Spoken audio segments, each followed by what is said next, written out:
My life's kinda been like a whirlwind tour of the world's kitchen, only with more passport stamps and less sanity.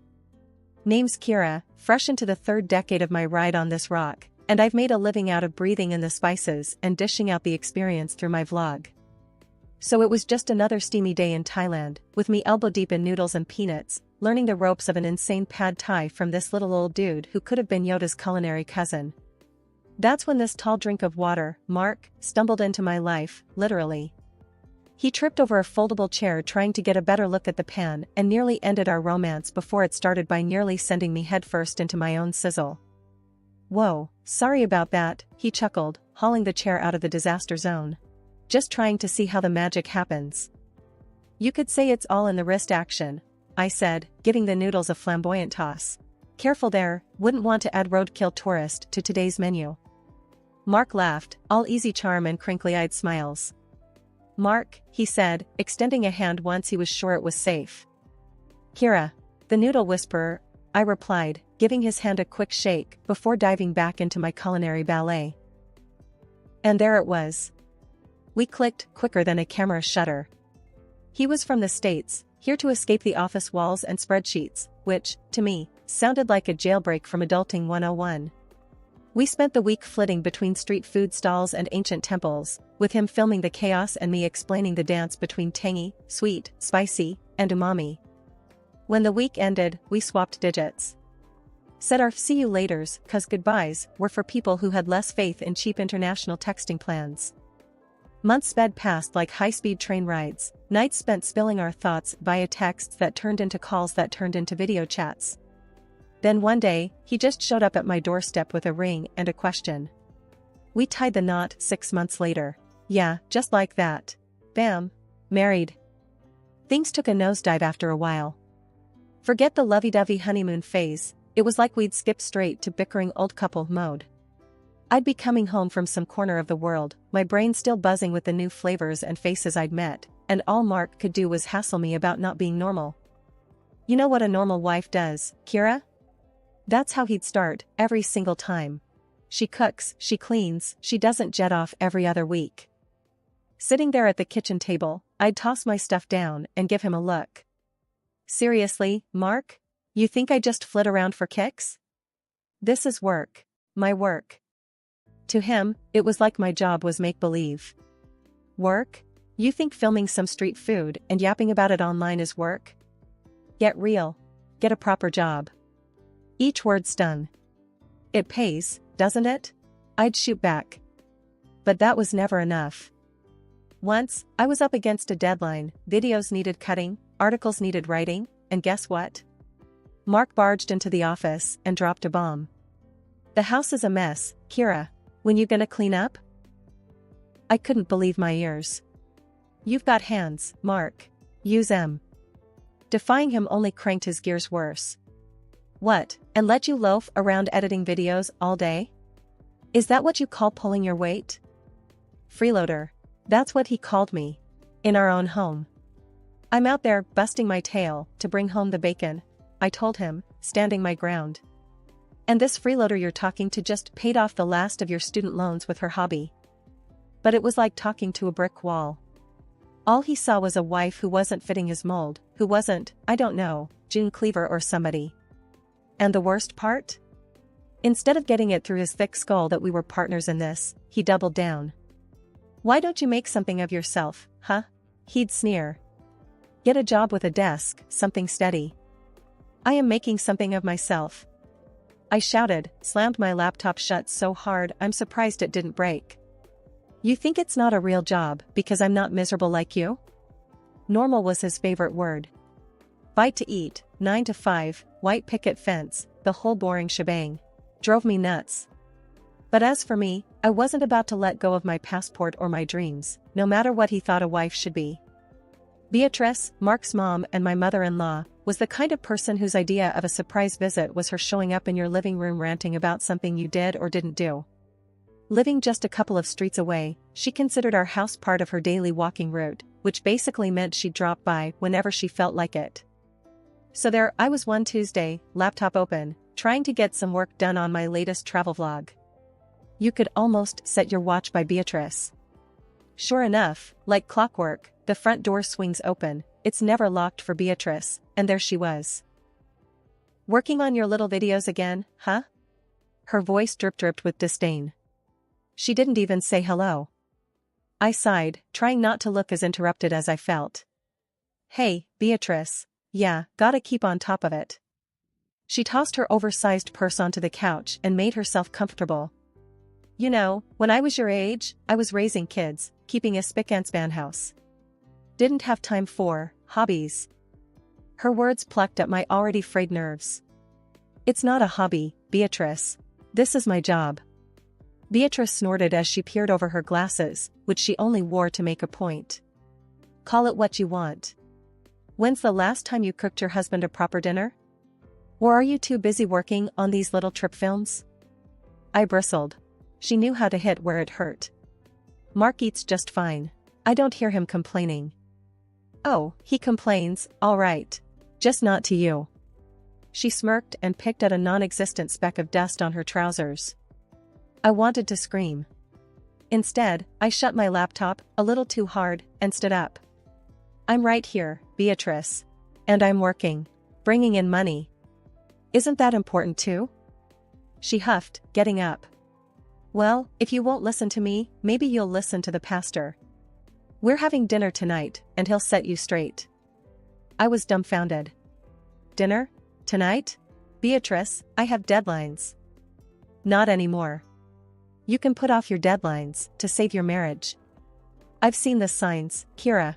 It's now or never." Fuming, I barely managed to keep a civil tone. "Fine. But this is our life, not just mine or Mark's. Don't you forget that." Beatrice smirked, triumphant. "We'll see," she said, and plucked her purse up again. 6 o'clock. And wear something nice for a change. After the door clicked shut, the silence thudded in my ears like the after-ringing of a bell. So much for a quiet workday at home. Now I had to deal with a dinner ambush and a pastor mediating my marriage? Great, just great. Cooking had always been my kind of therapy, mixing flavors like I mixed colors on a canvas. But here came Beatrice, marching into my sanctuary like she owned the place, ready to burn it down with a single glance. That Thursday, I was in the zone, chopping vegetables for a stir-fry, another recipe I'd picked up from my travels. The door flew open and Beatrice waltzed in, all frowns and scowls. "What's that smell?" was the greeting I got. No hello, as usual. I kept the irritation out of my voice, doing my best to stay polite. "Stir-fry. It's a recipe from Thailand," I replied, hoping she'd just sit down and maybe, just maybe, keep her opinions to herself for once. But no dice. "Can't you make anything normal? Real food?" Beatrice scoffed, planting her hands on her hips. I could feel the anger bunched up at the base of my throat, but I swallowed it down, trying to preserve some peace. "I just thought we'd try something new," I said. Mark poked at the food with a fork like he was testing if a piece of roadkill was ready to be scraped off the pavement. "New? I've seen better-looking garbage."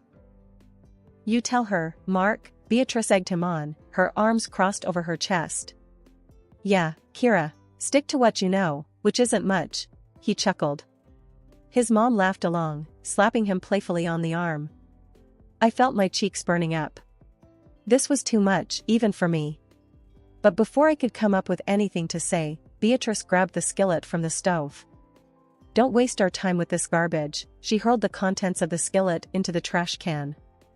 The room fell silent except for the hiss of leftover heat on the empty pan. I stood there, frozen, trying to wrap my head around the fact that the meal I had spent the last hour preparing was now mixed in with coffee grounds and eggshells. My effort to please, to do something different, felt foolish now. I looked at the trash, and I could feel every cruel word and snide remark they ever threw at me sticking to my skin. I couldn't even be mad anymore, it felt pointless. I started to clean up, my movements automatic. The kitchen felt colder now. I knew I should be angry, I should scream or cry or something to show them this wasn't okay. But instead, I just moved quietly, picking up the pieces of my failed attempt at dinner, at trying something, anything, to make this life I was living feel like it had a bit of me in it. The day had heated up more than the forecast said. It was Beatrice's birthday, and against my better judgment, I had gone and got her something special. Wrapped the gift myself, this mirror from Morocco, all hand-painted tiles and real craftsmanship. I thought she might appreciate something unique, something not from the department store clearance shelf. So what did you get her? Mark eyed me as he sprawled over the couch like some lazy cat. Something nice? I said, my hands tweaking the bow on the package, trying to smooth down my rising nerves. He chuckled. You're nice, and her nice ain't the same, Kira. We were in the dining room, this shrine to dark wood and silence, waiting for the queen herself to show up. I heard her before I saw her, that voice curdling the air. Mark, what's the hold-up? There's cake waiting. She swept in, her gaze fell on the gift, and she frowned. What's that? I handed over the package with a hopeful smile. Happy birthday, Beatrice. She looked at me like I was offering a dead rat. But she took it, shredded the paper, and held up the mirror. What in the world is this? I felt Mark's stare burning into my scalp. It's a mirror, handmade from Morocco. I thought it was beautiful, unique. Unique? She squawked, her face scrunching up. It's hideous. And before I could even blink, she slammed the thing onto the floor. Shattered glass skittered across the tiles like wicked ice. Mark didn't even flinch. Kira, what were you thinking? His voice was sharp enough to cut. I stared at the broken mirror, feeling something inside me splinter along with it. I'm sorry, I thought. She cut me off with a wave of her hand, turned to Mark. Tell your wife to stick to cash. Can't go wrong with money. I felt the shards of my patience giving away under my feet. I went to my purse, pulled out an envelope, last-minute insurance I knew I might need, and handed her 5 crisp $100 bills. Here, I said, trying to hide the trembling in my words. She snatched the cash hungrily.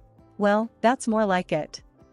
Mark walked over, swept a piece of broken mirror with his shoe, looking at me like I was the mess he had to clean up.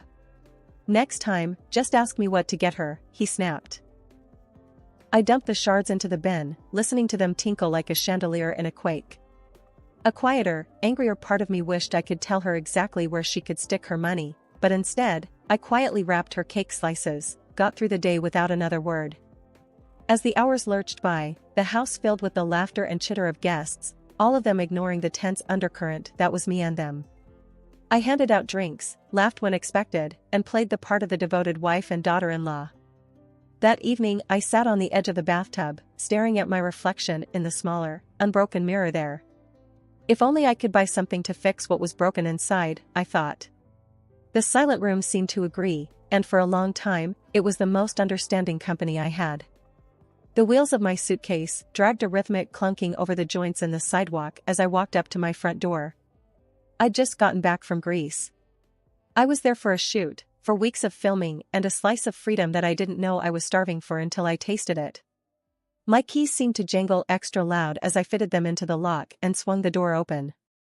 What hit me wasn't the smell of the house or the stack of unopened mail. It was Beatrice, planted in the middle of the living room, bags piled at her feet like she'd just claimed a spot on the subway. I'm moving in, she declared, her voice brooking no argument. I felt my exhaustion evaporate into a tight ball of anxiety in my chest. What? Why? She eyed me like I was being thick on purpose. Rent's killing me, and since you're never around, it makes sense. I'll take the guest room. This was the worst kind of surprise, the kind that didn't bring any joy, just a heavy weight. I looked to Mark, seeking an ally, but his face was set in stone. Yeah, Kira, why the hell not? Makes sense to me, Mark said. I heard in his voice the finality of a door slamming shut.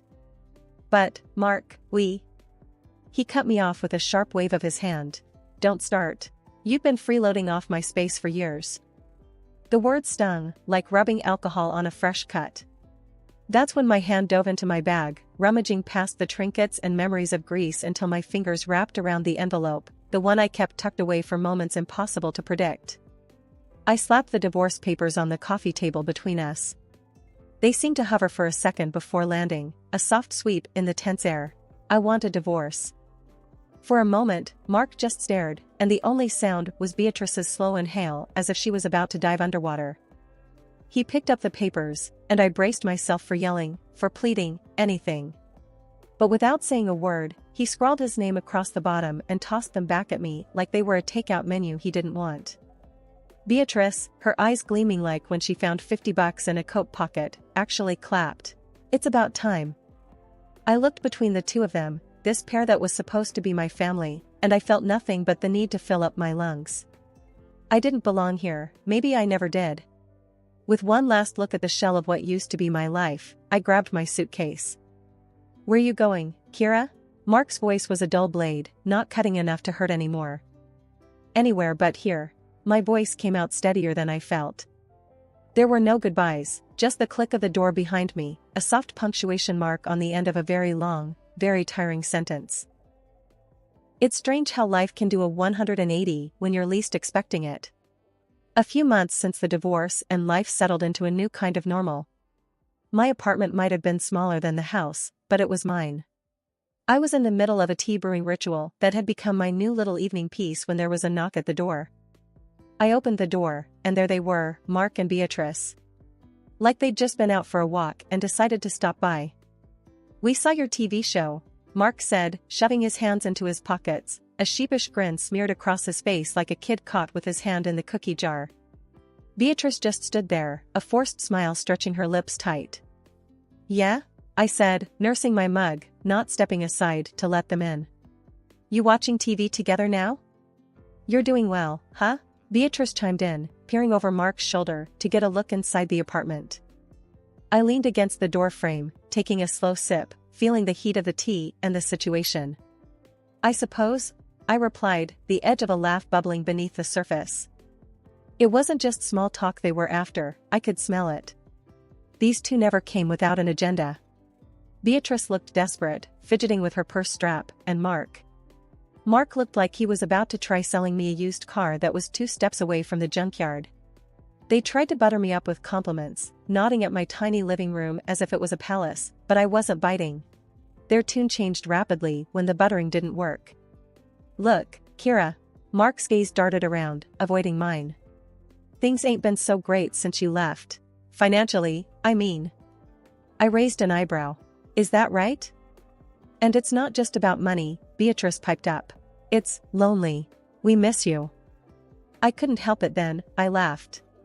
It was dry and had the edge of years of bottled-up frustrations behind it. You miss me? Well, that's a neat trick. Mark's face flushed a shade of guilt so vivid I almost felt sorry for him. Almost. We just thought, maybe we could start over. I leaned closer, making sure they could see the lack of sympathy in my eyes. You thought wrong. I've moved on, and this? I paused, gesturing to the space between us with my mug.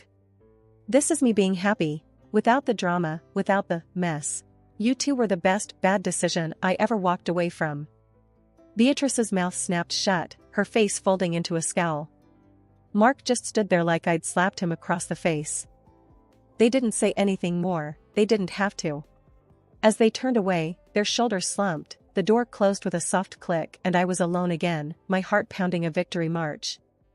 I turned, pressing my back against the door, sliding down till I was sitting with the mug held loosely in my grip, my laughter ringing out, clear and loud in the empty apartment. Turning the tables never felt so good. My life's totally flipped since the show took off. People can't seem to get enough of me eating my way through the most out-of-way places and bringing back killer recipes. I guess it's true what they say, everyone loves a good comeback story, and mine's being served up nice and spicy. As I sat scrolling through my socials, watching the follower count tick up like it's got somewhere to be, my doorbell rings. Who could that be? I haven't ordered takeout.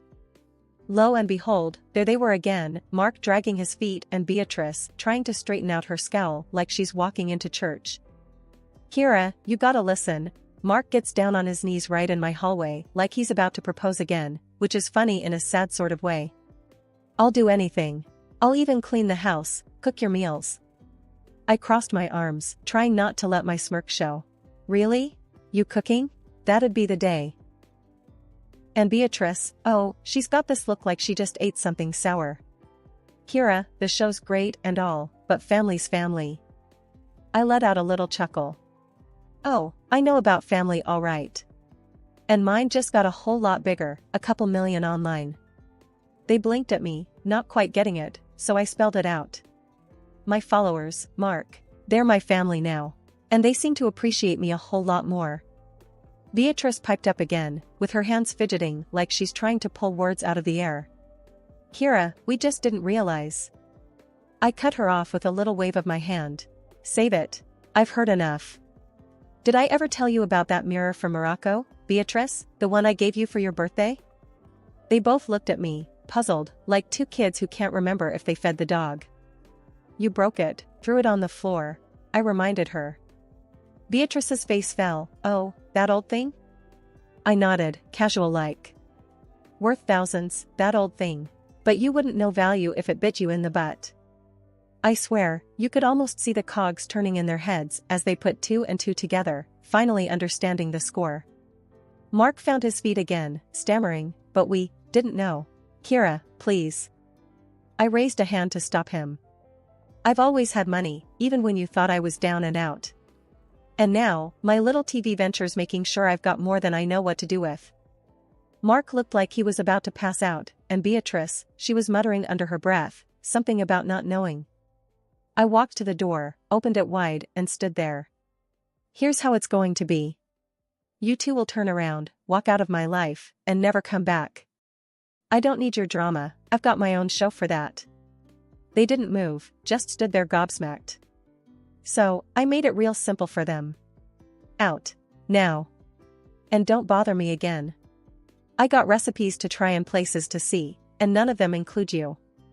Shutting the door behind them, I felt the weight of the world lift off my shoulders. I went back to my kitchen, to my little empire of spices and sauces, to the future I was cooking up one dish at a time. I wasn't really mad, just done. Done with their begging, done with their games, done with anything that didn't smell like success. Or my next big meal. It felt good. No, it felt great. I glanced at my phone again, another 100 followers since I last checked.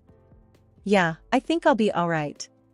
No need to look back when the future's this flavorful.